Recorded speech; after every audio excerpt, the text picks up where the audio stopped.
నమస్తే అండి. ఈరోజు మన బాబా భక్తులందరికీ కూడా కొత్త సంవత్సరం శుభాకాంక్షలండి. అంతేకాకుండా మీరందరూ కూడా ఆరోగ్యాలతో సుఖ సంతోషాలతో ఉండాలని బాబాని ప్రార్థిస్తున్నానండి ఈరోజు. అంతేకాకుండా మనం కొత్త సంవత్సరం మొదటిలోనే మన్ని బాబా చూడండి ఫ్రెండ్స్, చెయ్యి పట్టుకొని ఈరోజు బాబా డే అండి. గురువారం అంటేనే మనందరికీ స్పెషల్.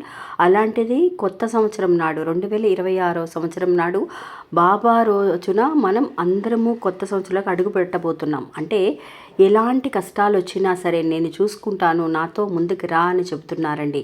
అంతేకాకుండా ఈరోజు అంటే ఈ గురువారం బాబా ఇచ్చే సందేశం ఏంటో చూద్దాం.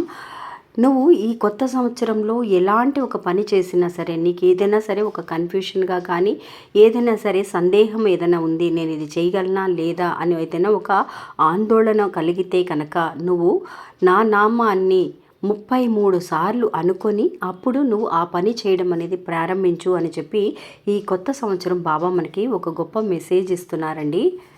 ఈ సంవత్సరం అంతా కూడా ఇలా కనుక ఒక్కసారి ఫాలో అయ్యి చూడండి ఫ్రెండ్స్, బాబా ఇచ్చే ఈ సందేశానికి రిజల్ట్ అనేది మనకి వెంటనే కనిపిస్తుంది.